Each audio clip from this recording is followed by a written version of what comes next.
Albert Zonga, figure politique et allié de Maurice Kamto, s'exprime encore de manière métamorphorique pour dénoncer une possible manipulation électorale lors des élections prévues en 2025 au Cameroun.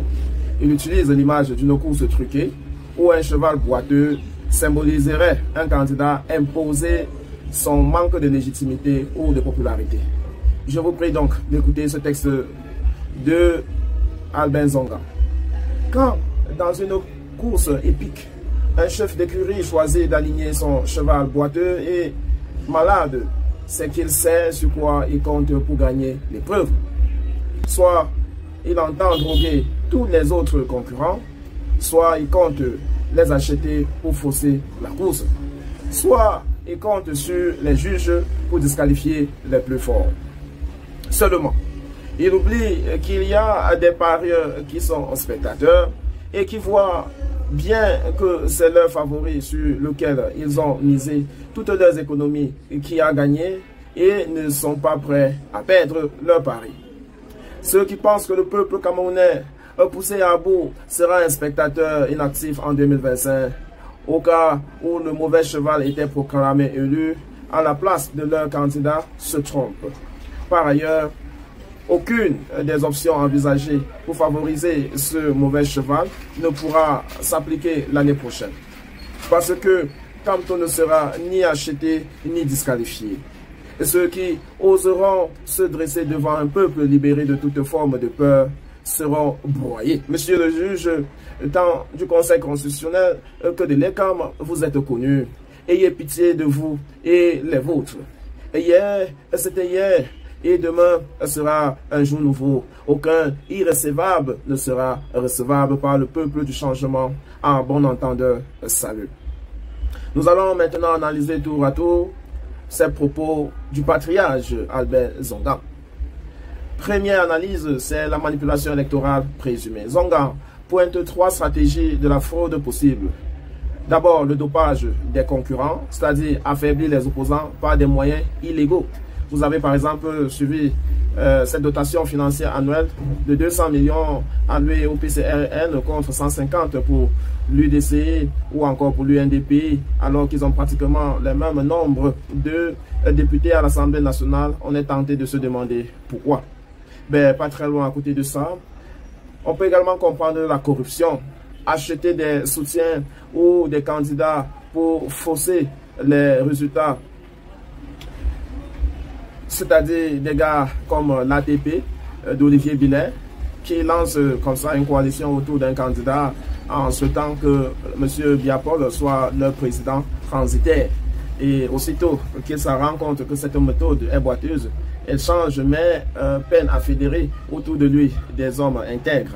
La dernière qu'ils ont eue dans ce cercle-là où Célestin Djamé, ex-collaborateur de Nidjon Foudi, qui insultait verbalement, on va ainsi dire, Njon Kamchameni a laissé un goût très amer, mais plutôt une prophétie qui avait déjà été signalée par Aristide Mono, ce chrysologue dont le Cameroun a la chance d'avoir, qui passe des nuits blanches parce qu'il continue toujours à interpeller les acteurs sur la scène politique camerounaise, à tout faire pour prévenir la paix au Cameroun au lendemain de l'élection présidentielle de 2025. Intervention des juges, utiliser des institutions pour disqualifier les candidats les plus forts. Vous avez entendu parler du procès Maurice Kamto MFC, Clément Tangana, ou alors les 3 juges du Conseil constitutionnel, ou encore les 120 000 inscrits injustement écartés du fichier électoral provisoire et qui, grâce à la dénonciation fâcheuse du professeur Maurice Kamto, les dirigeants de l'ECAM se sont vus sur l'obligation de remettre honteusement ces 120 000 Camerounais.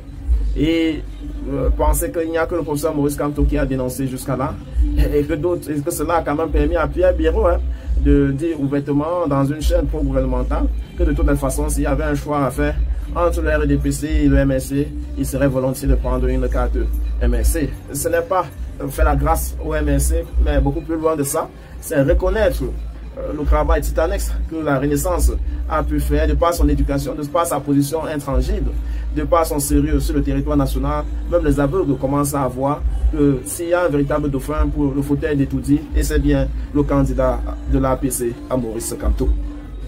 Deuxième tiret sur lequel on peut analyser la sortie de Zongang, eh bien, c'est le rôle des citoyens, ceux qu'il appelle dans cette analogie les parieurs. Il souligne que le peuple camerounais qui représente ici les parieurs est vigilant, ayant investi leurs espoirs et aspirations dans leur candidat favori.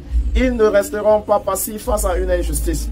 C'est une sonnette d'alarme. Donc, ceux qui sont en face et qui écoutent ce discours n'en ignorent rien sur le passé du MLC et ses manifestations pour revendiquer ses droits, malgré toutes les tortures que cette formation politique a connues. D'ailleurs, une liste circule récemment sur la toile qui porte, avec chiffres à l'appui, toutes les Camerounais